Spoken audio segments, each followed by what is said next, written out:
la catedral. Ah! Sí, gracias. Good morning, fellow pilgrims. Here we are on the last day. Here we go. We're walking to Santiago. Optimistically, we'll be there in an hour and a half or more. It's not raining, it's relatively warm, but there's a solid wind blowing from the side. So keep your fingers crossed that we arrive in the dry. After that, we don't care. Then it can rain too. We are then in the monastery, not to ordain as monks, but to check in a completely secular way, because the monastery is now a hotel.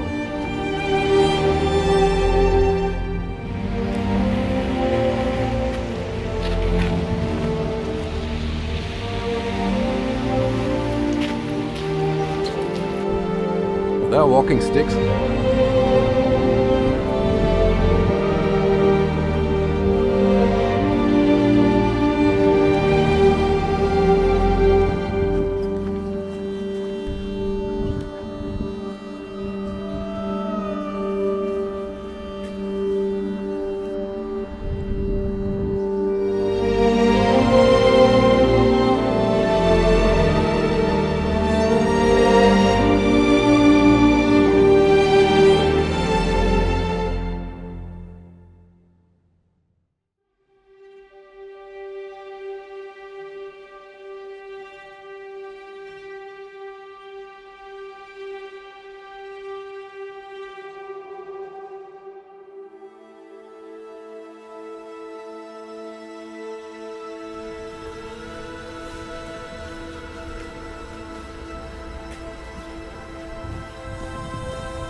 That way, 2.3 that way, 1.7. We have no clue. I don't know. We do the short one, right? Okay.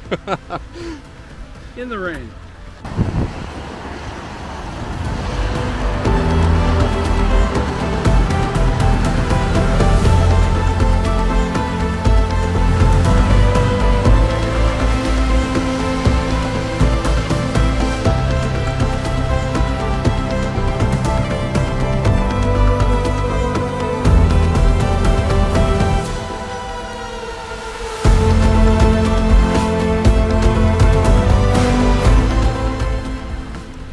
La catedral. Ah! Sí, gracias.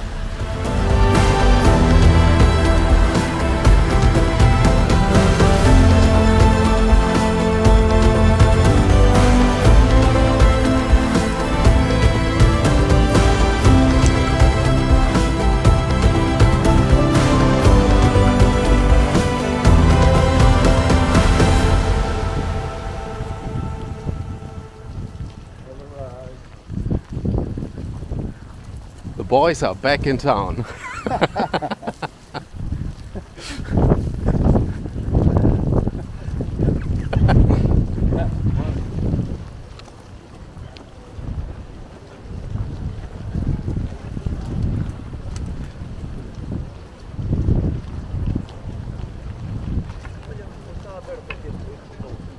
Here for the second time in a year. Who would have thought that? Not me. If someone had told me that a year ago, I would have thought they were crazy. Hätte man mir das vor einem Jahr erzählt, ich hätte ihn für verrückt erklärt. Very fitting to finish in the rain. Ja. Sunshine last year, this year rain showers. Regenschauer. That's expensive hotel. Ja.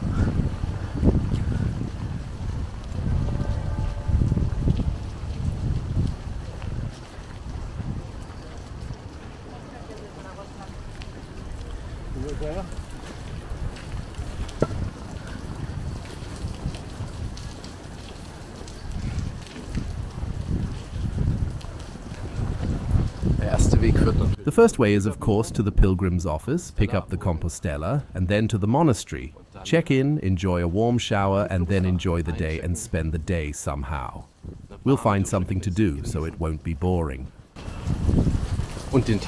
What pilgrims who do the Camino several times tell me is true. Every Camino is different. This time, we arrive in the rain. Last year, the sun was shining and it was much fuller. We were a huge group. Today, we are almost alone. Every Camino is different. The Portuguese is shorter than the Frances and also shorter than the Via de la Plata. Nevertheless, we feel a deep sense of satisfaction and also a certain anticipation of the pilgrim's menu. Thank you, Santiago. It's nice to be here again for the second time.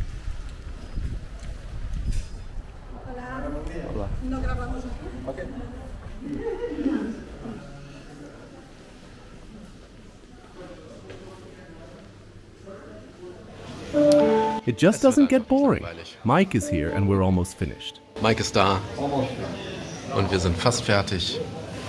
We've got a Compostela, and now we're going to get the stamp book for the route to Muxia and Finisterre. It's always nice to be here. Finisterre. Immer wieder schön hier zu sein.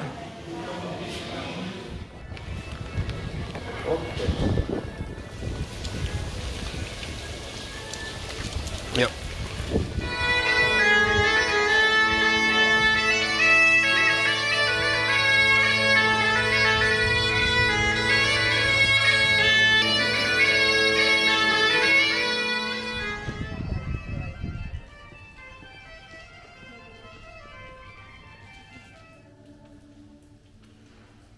Freshly showered, I sort out my stuff because tomorrow morning I'm off again. To Finisterre for Mike and to Muxia for me. I'll be back here in 3 or 4 days. This is the stamp booklet for the so-called Galician Triangle. Jetzt muss ich euch mal hier im Zimmer sagen. Im Kloster. Now I have to show you the room in the monastery. There is a window and, this surprises many, you can look out of the window. So. So.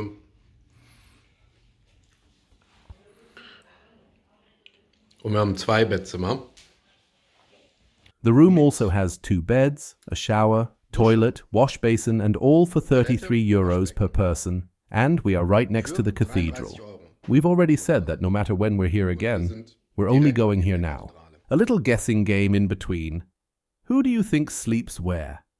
Do I sleep on the left or right or in between or in the corridor because I snore? I'm snorkeling through the corridors at night, which makes everyone incredibly annoyed.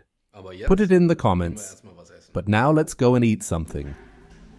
This house here looks like the largest albergue in the world, which is also run like a 4-star hotel, a hybrid of all the different types of accommodation you can find on the Camino. I kind of like it, even if you can tell that it's trying to cater for the masses of pilgrims. The food is not lacking. There's pizza as a starter, seafood with salad for the main course, and pear in wine to finish.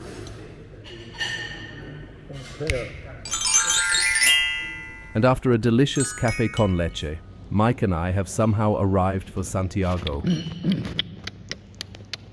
Goes down after 6 p.m. For the end of the route, and for a popular tradition that I really wanted to get to know this year. Let's go.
hier in Santiago. Oh, da ist doch noch jemand. Okay.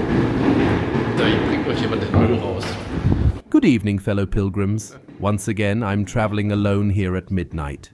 Except for the rubbish collector who is taking the rubbish to the door. I'm leaving the imposing accommodation now, and I'm relatively sure that I'm alone in the square in front of the cathedral. That there are relatively few people out and about. Hang on, I've just got to zip up my jacket because it's cold. So first of all, if you're going to Santiago, I can recommend the hotel, which was a monastery next to the cathedral. It's cheap and very well organized. However, you have to book early in the season because they will be fully booked very quickly. Even now in the low season, there seem to be a lot of pilgrims and tourists here. However, it was very empty during the day. I don't really know what that means. Maybe it's the lull after Easter. There's just nothing going on here. There's nobody here. It seems like a big deserted backdrop, or more like a village with houses that are too big. Even the bagpiper has disappeared. No more pilgrims, no more tourists. Good. It's also very late. Let's see what's going on here on the square. The lights are still on. That's okay. There's actually nothing going on here either. Yes, day number 12 on the Camino de Santiago from Porto to yes where? Where am I actually here? Where to, I wonder? Well, it's not the final destination yet because we're going further tomorrow. I'm going to Muxia because I haven't been there yet. Because I was in Finisterre last year. Mike is going to Finisterre tomorrow, but we'll be walking together for the first 2 days, and then we'll split up in hospital the day after tomorrow. That's the fork in the road. Oh, there's still a lot going on here. Have a look. I've just seen rucksack pilgrims. I don't know if they've just arrived. I don't dare ask.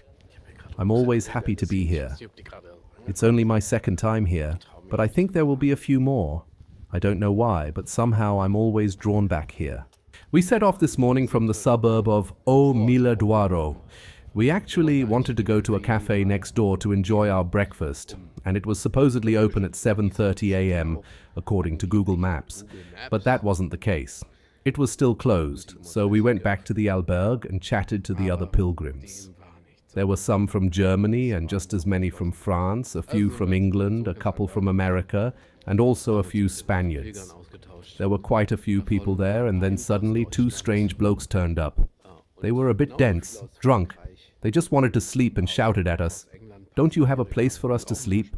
Then they talked all over us. They went round and talked all over every pilgrim. They wanted to crash, and they argued and discussed and shouted, and I don't know what else. It was really unpleasant. When I noticed this, I intervened and said, "We don't own this place. Please wait until the owner comes." And then I suggested the following to them. It's 7 o'clock in the morning. Normally you get up at 7 in the morning. What do you think about just staying awake? But he didn't agree to this suggestion. And, to be honest, the others didn't know what to do either. So we left the 2 of them, and they eventually left again, thankfully. We waited a good half hour before heading over to the restaurant, where we had a delicious café con leche with tostado. Wow, the best breakfast. Or let's say, actually every breakfast is good, because it is breakfast. Breakfast is very important on the Camino. Without it, we quickly get peckish. When I left Saint-Jean-Pied-de-Port last year, I always think back to it. I never thought that I would arrive here, that I would arrive here again. It wasn't planned in my life, and maybe not in your life either, if you've been here before, that we'd both be here at all, that we'd be allowed to be here. I would never have thought it possible, and when I left Saint-Jean last year, I didn't know whether I'd make it, really. I just set off and didn't give it a second thought. The first 14 days were hell for my feet. I remember it like it is today. It was like that every day, wasn't it? The last hour was just agonizing. It was agonizing. Every step, every single step was agonizing. I didn't give up. I kept going. I thought I had no other choice. I have to keep going. I really walked like I was on super hot coals, and I just kept going. Every day, and then I was allowed to rest a bit in the albergue, and then, well, we went to the restaurant, and there I just hobbled along like I was on badly cut stilts. LOL. And I thought at the time, never again. I'll never come here again. I will never walk the way of St. James again, never again. And after 14 days, the pain stopped. It really did stop. My feet had come to terms with the pain, and we just kept walking. I just kept walking, and I remember this one moment when I couldn't walk anymore, when my legs and feet gave out, when I said to Mike, I can't go on anymore. You have to go on without me. I collapsed. He had to support me. We had to hobble back to the albergue, up the gravel track to the albergue. I remember like it was today. And I said to the hostel warden, I have to take a taxi. I can't go any further. And he just said, but there's no taxi up here. You have to walk another 10 kilometers. Then you can take a taxi. I thought that was it. I'm finished. But then I remembered my painkillers, which I took for the first time. I rested for a while, and then I was able to continue with the painkillers. Of course, they numbed the pain, of course. And I said at the time, I'm never going back here, never again. But after just 14 days, I was pain-free. That was great. It took us a total of 32 days to get to Santiago, and everything has changed since I was last here. Not fundamentally, but enough to give my life a new direction. What remains is the memory, and the memory of the path here is powerful. It's like a magnet, and we want to regenerate this memory again and again. We want to experience it again. We want to bring it back. We want to be right here again. But every path is different, and I have experienced this more than impressively this year. I say may, because it was difficult this year. We were exposed to the rain, the weather, the storm, the really, really bad weather. But I realized that at some point I said, okay, this is the challenge we have to deal with. And it's like an external constraint. It's a... Und es ist ein Zwang. Es ist ein Zwang. Pünktlich klingt natürlich die Glocke. The bells ring on time, of course. They still sound a bit tinny, don't they? Strange. Does it have to be like that? Doesn't sound good. Die blieb noch nicht gefixt. Die klingt immer noch ziemlich mies nachts.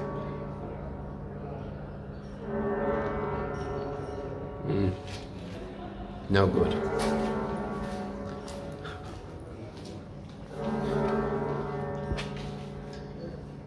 Wie letztes Jahr, weißt du? Komisch, ne? Aber damit mussten wir umgehen lernen. We had to learn to deal with the adverse conditions, and we now set off from Porto to Santiago.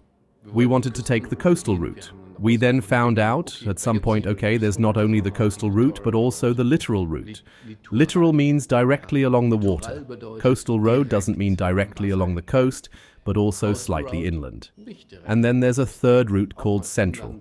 This is further inland, and opinions differ as to which route is better, and the coastal route is certainly nice when the weather is good. And now, when the weather was very stormy and rainy, it was still good. Yes, I still thought it was good. Yes, it often led along a long, wide road, but then also back towards the water and over hills and mountain-like structures with a beautiful view over the sea. Sometimes to a lighthouse, and along interesting castles, through old towns, etc. So I don't know, everyone makes their own judgment. Und Hügel und Über- und bergähnliche Strukturen mit einem schönen Ausblick übers Wasser. Zu einem Leuchtturm und entlang interessanter Forts, also burgähnliche Anlagen. Nevertheless, do both, and I think it's part of the way of St. James that you walk through many stretches that aren't so beautiful. The Meseta, for example, wasn't just beautiful. The one on the Camino Frances last year, it was also very tedious, very exhausting. That's part of it. Well, we were still traveling on the Camino Portugues and on the spiritual route towards the coast, and I can't tell you how many times we discussed it, Mike and me. Do we like it or not? Do we really think the route is spiritual or just exhausting? Yes or no? The first day there was only strenuous because it was really only uphill and it was stormy, rainy, with the occasional downpour. This meant that the viewpoints were mostly a grey, overcast panorama. I didn't feel spiritual there. No, not at all. I don't think you can do it in the rain. You really can do it. But that was exactly what I think you have to accept on the Way of St. James, which is also the point of the Way of St. James, that you are not bedded in cotton wool and everything is always perfect. It is a reflection of life, and life is by no means perfect. And yet, compared to earlier times, we are bedded in cotton wool. We don't need to kid ourselves about that. I said to Mike today, there are some traditionalists who want to preserve the original way, which I can completely understand. But to be honest, it's actually quite nice that you can walk the Way of St. James today without having to worry about being murdered on the way. That doesn't have to be the case today. And it used to be the order of the day, back in the days. In the past, when someone set off, it wasn't safe for them. But today, it's relatively safe. Of course, you can always have a heart attack from time to time. Of course, you can't rule anything out. But it's very unlikely that someone will drown you in the river or spontaneously challenge you to a duel. There's probably no one there to attack and stab you. That is unlikely. So going on a pilgrimage today is a relatively safe story. So don't be like that when we treat ourselves to some nice accommodation with a twin room and a private shower. And anyone who complains and says that's not real pilgrimage, well then go on a pilgrimage. LOL. Then let yourself drown in the river. Why don't you do it if you want to go on a real pilgrimage, please? That's how it was back then. I'm aware of that. I'm relatively happy that you can go today without getting stabbed. I'm quite honest about that. I'm very sorry for everyone who feels like they've been stepped on, but I'm relatively happy that you can walk the Way of St. James to Santiago de Compostela without getting killed. I'm relatively happy about that, and you can always decide whether you want to stay in a 4-star hotel, an albergue, a municipal center, or in a tent. That's your decision. So, my dears, now I've talked a lot again. I don't know if there's anything left for the journey today. Yes, we just walked. It took us about 2 hours through the rain to get here, and we'll continue tomorrow. We're going on tomorrow, and I'm really looking forward to it. I'm really looking forward to the next 3 days. So I'm going with Mike for 2 more days. We've already booked the albergue tomorrow, and then we're going to hospital the day after tomorrow. That's another 30 kilometers. So just under 30 kilometers every day. That's about 18 miles. Then we go our separate ways at the crossroads in hospital. Mike swims in the rain to Fistera, and I snorkel to Muxia, and on the same day I'll take the bus back to Santiago. I spend the night in a hostel again. I'll probably meet Kirsten and Tom there again. And the next day, the bus will head towards Fatima. As the Sierra Islands have been cancelled, I have 1 day left, and I'll spend it in Fatima in Portugal and then fly back from Lisbon. Thank you very much for watching. See you tomorrow on the Way of St. James from Porto to Santiago de Compostela and then to Muxia. More videos are waiting for you. I already know the first 2 days, right? But maybe I'll see something new. You never know. I'll be surprised. See you around. Ciao. Ciao.